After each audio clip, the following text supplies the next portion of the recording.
Sir ఈ కేసులో ఏం జరిగింది చెప్పండి? జాయింట్ కలెక్టర్‌తో మీకు అంత పెద్ద వివాదం ఎందుకు? వివాదం లేదు సార్. అది అసలు ఏంటి వ్యవస్థలో ప్రాబ్లమ్ ఏంటి? ఎక్కడొచ్చింది? ప్రాబ్లం ఏముంది సార్. ఇప్పుడు మా ల్యాండ్ ఉంది, 14 గుంటల ల్యాండ్. ఆ ల్యాండ్ ప్రొబిటెట్లు ఎందుకు పడ్డది అన్నది నా ప్రశ్న. వాళ్ళ పొరపాటున పడ్డది. దానికి ఎవరు బాధ్యులు సార్? వాళ్ళే కదా! బాధ్యులు. అవును.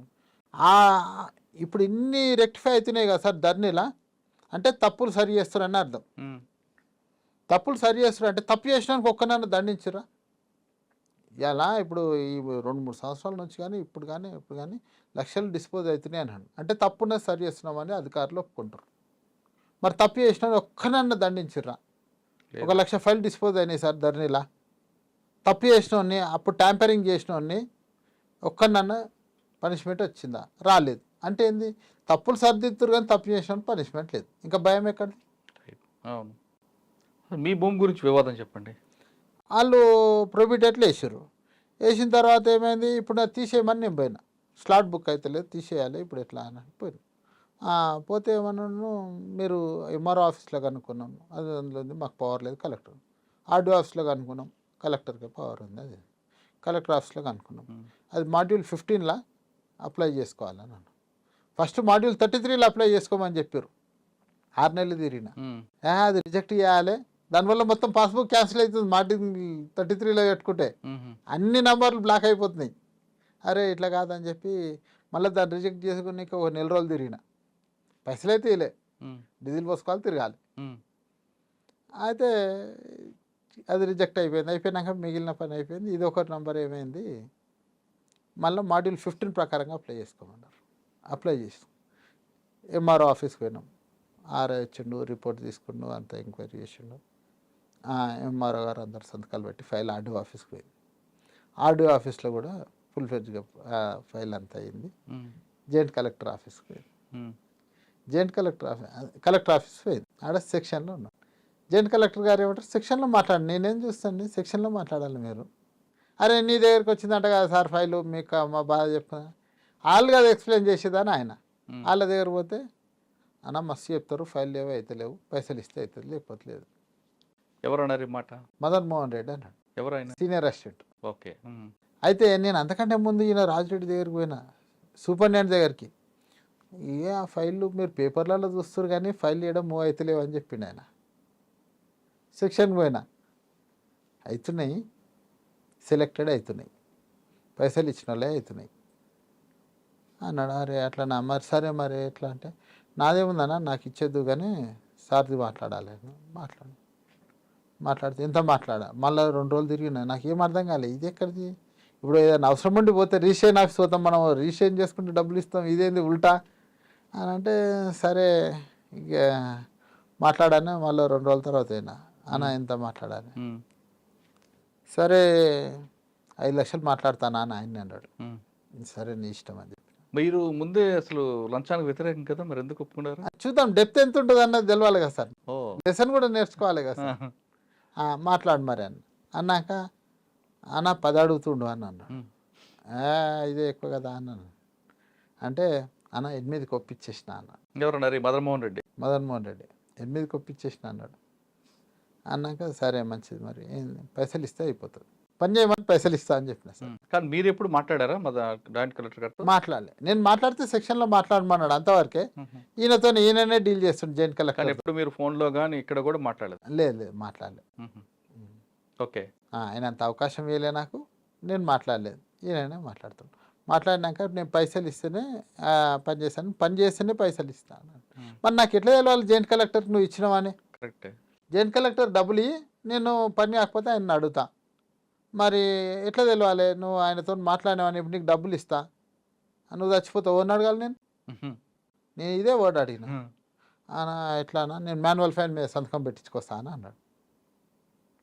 అంటే సరే అని మాన్యువల్ ఫైన్ మీద సంతకం పెట్టించుకొచ్చాడు. అంటే ఇక అప్రూవల్ అయిపోయింది. ఆన్లైన్గా ఇక లాగిన్లో కలెక్టర్ కొట్టేస్తే అయిపోతుంది. ఇంకా కలెక్టర్ సెక్షన్ ఉండదు కదా సార్. కాళ్ళు సీసీ ఉంటాడు, కలెక్టర్ డైరెక్ట్ కొట్టేసి ఏముంటుంది, మాన్యువల్ ఫైన్ సంతకం పెడితే అది కన్ఫర్మ్ అయిపోయింది. ఆయన ఎండర్ చేసినట్టు అయిపోయింది కదా. పైసలు ఆన్లైన్లో చేయలేదు, ఓన్లీ మాన్యువల్ చేశాడు. మాన్యువల్లో సంతకం. ఆయన సంతకం అని మనకి ప్రూఫ్ ఏంటి? ఈయన ఫోర్జరీ చేయొచ్చు కదా. చేయొచ్చు, నేను నమ్మినా సార్. నేను నమ్మిన, ఎందుకంటే నాది ఫస్ట్ గిరాక్ కాదు వాళ్ళకు, అదైతే తెలుసు. అంటే కొంతమంది జాయింట్ కలెక్టర్ అంటే జాయింట్ కలెక్టర్ సపోర్ట్ చేయట్లేదు, ఆయన్ని తప్పుదో పట్టించడానికి వీళ్ళే చేయొచ్చు కదా కింద స్థాయి అట్లా కూడా చేయొచ్చు. చేసిన ఎవరి బాధ్యత సార్? వాళ్ళదే బాధ్యత. ఎవరు జాయింట్ కలెక్టర్ బాధ్యత కదా. కిందోడు తప్పు చేసిన యూనిట్ ఆఫీసర్గా వాళ్ళే రెస్పాన్సిబిలిటీ. వాళ్ళే రెస్పాన్స్. అయితే నేనైతే నమ్మిన, జాయింట్ కలెక్టర్ సంతకం పెట్టిండు అని అన్నాను. అన్నాక చూసిన సంతకం లేదన్నా ఇప్పుడు సంతకం పెట్టి స్టాంప్ కూడా వేసారా? వేసిండు, స్టాంప్ వేసిండు. ఆర్డీఓ గారి సంతకం ఉంది, జాయింట్ కలెక్టర్ గారి సంతకం ఉంది, ఎంఆర్ఓ గారి సంతకం ఉంది సార్.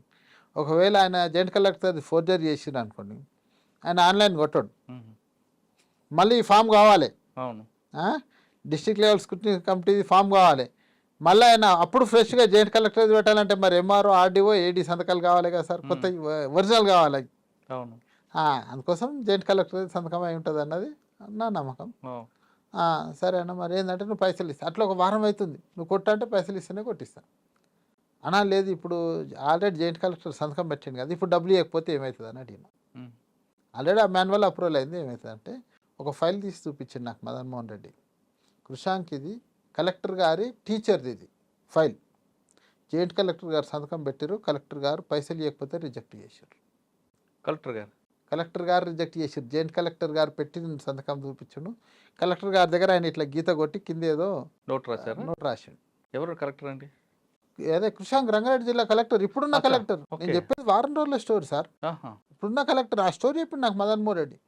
నాకు ఫీజు ఎగిరిపోయింది. నాకు ఇన్నేళ్ళ ఎక్స్పీరియన్స్ అంతా, అరే ఇంత హార్డ్కోర్ కరప్షన్ నడుస్తుందా అంటే. కలెక్టర్ జాయింట్ కలెక్టర్ పెట్టింది కలెక్టర్ గారు క్రాస్ చేసిండు. అలా టీచర్ది డబ్బులు ఇవ్వలేదని క్రాస్ చేసిండు అని నాకు మదన్మోహన్ రెడ్డి చెప్పిండు. వాళ్ళ టీచర్ది. ఎవరు teacher? Madan Mohan Reddy teacher? Collector గారి టీచర్. కలెక్టర్ గారి టీచర్కి డబ్బులు ఇవ్వలేదని ఆయన కొట్టేసిండు అని అంటాడు. అది నా దగ్గర ఆడియో రికార్డ్ ఉంది సార్. అది అవన్నీ ఉన్నాయి, ఏసీ వాళ్ళకి ఇచ్చినాం అవన్నీ. ఓకే, తర్వాత నాకు పిచ్చెక్కిపోయింది. అరే ఇంత ఇక అంటే ఇక మీరు అంతకంటే ఎక్కువ అనుకుంటే ఇక మీ ఇష్టం అన్న, నువ్వు పోయి మాట్లాడితే కలెక్టర్తో మాట్లాడుకుంటే మాట్లాడుకో అని అన్నాడు. సర్లే అన్న ఇంకెలా అనలేదని నేను డబ్బులు ఇచ్చేసి ఆ రోజు ఫోన్ చేసిండు, డబ్బులు అని 2-3 సార్లు ఫోన్ చేసిండు. అన్న ఏమైంది మరి ఏసీపీకి ఎందుకు వెళ్ళారు? ఎందుకే వెళ్ళినా సార్ నేను. ఫస్ట్ ఆయన 5 లక్షలు అన్నప్పుడే ఏసీపీకి వెళ్ళినా. నేను డబ్బులు ఆయన 20,000 అడిగినా ఏసీబీకి పోయేటండి సార్. నేను ఫ్రీగా కానీ ప్రయత్నం చేస్తుంటే ఆ కలెక్టర్నో జాయింట్ కలెక్టర్నో బతలాడో ఏదో చేసో చేస్తుంటే. అంటే 5 లక్షల బేరం దగ్గర నుండి మీరు ఏసీబీకి అప్రోచ్ అని చీఫ్ పాయింట్స్ రికార్డ్స్ అని ఇచ్చారు, అన్ని ఇచ్చిన సార్. పైసలు ఇస్తేనే అవుతుంది అనగానే ఏసీబీకి అప్రోచ్ అయినా సార్ నేను. Very good. వాళ్ళు ఏమన్నారండి? వాళ్ళు సరే ఓకే అని, వాళ్ళు వెంబడి ఒక ఇన్స్పెక్టర్ గారు వాళ్ళు వస్తారు, ఆ వాయిస్ రికార్డ్స్ అవి కెమెరాలు అవి వేస్తారు, పంపిస్తారు నన్ను. నేను పోవాలి, మాట్లాడాలి, రాగానే అది తీసుకుంటారు వాళ్ళు. ఓకే, మళ్ళీ ఆఫీస్కి పోయినాక ఓపెన్ చేసి ఓకే ఫైన్. కానీ ఈ మధ్యలో మీరు ఎప్పుడైనా జాయింట్ కలెక్టర్ దగ్గరికి వెళ్ళారా? నేను వెళ్ళలేదు సార్. ఫస్ట్ వెళ్ళిన సెక్షన్లో మాట్లాడమన్నాడు, అన్నీ కొంచెం అంటే బేరం కుదిరిన తర్వాత వెళ్ళలే సార్. ఆయన చెప్పిండు వెళ్తే పాడవుతుంది అని చెప్పిండు కదా సార్. వెళ్తే పాడవుతుంది అని చెప్పిండు. ఈయన కొన్ని ఫైళ్ళు చేయించిండు, అది కూడా మనం కట్టుకున్నాం బయట. మదన్మోహన్ రెడ్డి నేను వాళ్ళకి చేయించిన వీళ్ళకి చేయించిన అవి కూడా చూపించిండు మొత్తం. అదంతా వాస్తవమే. ఆన్లైన్లో కలెక్టర్ సంతకం పెట్టింది అవన్నీ వాస్తవమే, అప్రూవల్ అయినాయి. ఇంకా మనం వాడికి ఎందుకు పోతాం సార్ ఈయనే ఉన్నాక. సార్ జాయింట్ కలెక్టర్ గారు డబ్బులు అడిగారు. అవును రైట్. అవును సార్. ఆయన పైన కలెక్టర్ గారు ఉంటారు కదా, అవును. ఆయనకి ఎప్పుడైనా వెళ్ళి కంప్లైంట్ ఇవ్వడం ప్రయత్నం చేశారా? నేను ఒకసారి పోయి అడిగిన సార్. ఫస్ట్ రిజెక్ట్ అప్పుడు ఎందుకు పడుతుంది ప్రొఫిట్ ఎట్లా అన్నాడు. ఎందుకు పడుతుందో మాకేం తెలుస్తుంది సార్. ఉటీనే ఎందుకు పడుతుంది, ఏం పడదు, ఏదో ఉండి ఉంటుంది. అరే ఏముందో అదన్నా చెప్పు సార్. అది నాకెట్లా తెలుస్తుంది? గ్రౌండ్లో మీరు అప్లై చేసుకొని తెలుస్తుంది, ఎంఆర్ఓ ఆఫీస్లో కనుక్కోరు. వాళ్ళు అన్నీ కరెక్టే ఉన్నాయంట సార్. అంటే కరెక్ట్ ఉంటే ప్రొఫిట్ ఎట్లా ఎందుకు పడ్డది? కరెక్ట్ ఉంటే ఎందుకు పడ్డది ప్రొఫిట్ ఎట్లా? అట్లా ఏం పడదు సార్. అది పడ్డది సార్. ఎందుకు పడ్డదో మీరన్నా చెప్పండి సార్. మరి దాని రీజన్ చెప్పండి. అది government land, assignment land, court case ఇవి ఉంటేనే కదా పడేది, అదన్నా చెప్పండి. అంటే లేదు అది ఏదో ఉంటుంది, మీరు అప్లై చేసుకురా. అప్లై చేసుకున్నాం సార్, మీకు మెసేజ్ వస్తుంది. డబ్బులు డిమాండ్ చేస్తున్నారనే విషయం ఎప్పుడైనా ఆయన నోటీస్ తీసుకెళ్లారా? ఆయన ఈ సమాధానం సార్, ఎవ్వరు కూడా డబ్బులు అడగారు సార్, పైసా అధికారులు కాదు. మీ కింద స్థాయి వాళ్ళు డబ్బులు అడుగుతున్నారనే విషయాన్ని ఆయన నోటీసులో పెట్టారు. అసలు అది తప్పే లేదు, నీదే భూమి కాదని ఆయన నాకు చెప్తుండు సార్. ఇంకా నాకు లోకల్ స్టాండే లేదు, ఆడ నువ్వు కలెక్టర్ ఆఫీస్ తప్పు వచ్చినావు, నీకు భూమి లేదని చెప్తుండు కలెక్టర్ ఇండైరెక్ట్గా. నా ముందు సోమవారం పోతే కాలు మొక్కిరు సార్ కలెక్టర్వి, ఎంతమంది వచ్చి కాలు మొక్కిరు. ఎవరు మొక్కుతారు సార్ కాళ్ళు? డబ్బులు లేనోడు, ఆకలినోడు, బిడ్డ పెళ్ళి ఉన్నాడు, వాని భూమి వాడిని పోతుంది. మధ్య బెడ్ మీద ఉండు, సత్యలోపు పిల్లలకు చేసుకోవాలి. ఆడపిల్లకు 2 గుంటలు తండ్రి ఇస్తా అంటే అది చేసుకోవాలి, ప్రొబిటరీకి వెళ్ళిపోవాలి. తండ్రి చచ్చిపోతే అన్నదమ్ములకు పంచాయతీ అవుతుంది. వీళ్ళు కదా సార్ కాలు మొక్కేది? ఏ రియల్ ఎస్టేట్ కంపెనీ వాడు కాలు మొక్కుతాడు సార్? ఇక్కడ అవసరం పడేస్తాడు, ఆడ పని చేసుకుంటాడు. వీళ్ళు నా ముందు జరిగినాయి సార్ ఇవన్నీ. ఓకే, ఇదంతా ఈ ఎపిసోడ్ అంతా మీరు ఏసీబీకి చెప్పారా? కలెక్టర్ గారి వ్యవహారం కూడా ఆడ రికార్డ్ అయింది సార్, అది ఆన్ రికార్డు నేను చెప్పేది. ఇది కలెక్టర్ గారి వ్యవహారం కూడా. కలెక్టర్ గారు టీచర్స్ సంగతి వాళ్ళు రికార్డు తీసుకుంటారు. మరి ఆయన మీద ఎందుకు పట్టలేదు? అది నన్ను అడిగితే నేను చెప్తాను సార్. ఓకే, ఆ రోజు ఏం జరిగిందండి? ఆ రోజు వచ్చిండు సార్ ఫస్ట్. ఇప్పటికే ఫోన్ చేస్తున్నాడు, డబ్బులు అని ఫోన్ చేస్తుండు. మేము ఏసీ వాళ్ళు నేను వాళ్ళు రెడ్డి పా అని అన్నారు సార్. పోయినాం, అడగగానే పైసలు అడిగితేనే ఇవ్వాలి రెడ్డి అని అన్నారు. అవును సార్, సెకండ్ అడిగితేనే ఇవ్వాలి, నువ్వు సెకండ్ ఇవ్వద్దు. వాళ్ళు మెయిన్ చెప్పేది పైసలు అడిగితేనే ఇవ్వాలి, సెకండ్ ఇవ్వద్దు అని అంటారు సార్. ఎక్కడ స్పాట్ పెట్టారు? గురంగూడ దగ్గర పార్క్ సార్. ఆడనే పార్క్ ఆడికి వచ్చిండు. రాత్రి 8 ప్రాంతం సార్. నేను రాగానే నా బ్యాంక్ వచ్చి నా బండి వెంక పెట్టాడు. నేను వెంకనే ఉన్నాను, మళ్ళీ ఫోన్ కొట్టాడు. వస్తున్నా అని చెప్పిన. దీని బ్యాగ్లోకి వెళ్ళి పైసలు తీసి. అంటే మీ వెనక కార్లో మదన్మోహన్ రెడ్డి ఉన్నారా, జాయింట్ కలెక్టర్ గారు? మదన్మోహన్ రెడ్డి ఉన్నాడు ఒక్కడే. ఓకే, పైసలు ఇచ్చిన. ఆ బ్యాగ్ అన్న ఇలా కాగితాలు ఉన్నాయని చెప్పిన. పైసలు తీసి కట్టలు తీసి ఇచ్చిన. లెక్క పెట్టు. పర్లే అన్నాడు. లెక్క పెట్టుకో అన్న, ఎందుకు మళ్ళా తక్కువ ఉంటే నేను ఇచ్చి వేస్ట్ అవుతుంది అని చెప్పిన. అంటే లెక్క పెట్టుకున్నాం. ఇవి 2.5, ఇవి 2.5, ఇవి 6 ఉన్నాయి, 3 లక్షలు, మొత్తం 8 లక్షలు ఉన్నాయి చూడన్న అన్నాను. ఒక కవర్లో పెట్టుకోండు. సరే అన్న, మంచిది అన్న, ఇంకా ఫైల్ చేస్తాను అంటే, ఇంకా ఫైళ్ళు ఉన్నాయంటే తీసుకురా నా చేద్దాం అన్నాను. అన్నాక నేను డోర్ తీసి అట్లనే ఉంచిన. దిగిన ఇంకా ఒక కారులో కారు కింద డోర్ వేస్తే వెళ్ళిపోతాడు కదా సార్. వాళ్ళు ఏసీ వాళ్ళు నాకు ఇచ్చిన సిగ్నల్ అది. నువ్వు డోర్ వేసి వెళ్ళిపోతాడు. మేము వాళ్ళు అక్కడనే చెట్లలో ఉండరు. వచ్చేసిండు, డోర్ కాడికి వచ్చేసిండు. మామూలు బాకర్స్ వచ్చినట్టు వచ్చేసాగానే నేను దిగంగానే వెళ్ళి లోపలికి ఇక వాళ్ళు నేను పక్కకు వచ్చేసిన సార్. ఇక అంతా కానీ మరి జాయింట్ కలెక్టర్ గారు ఎలా పడ్డారు?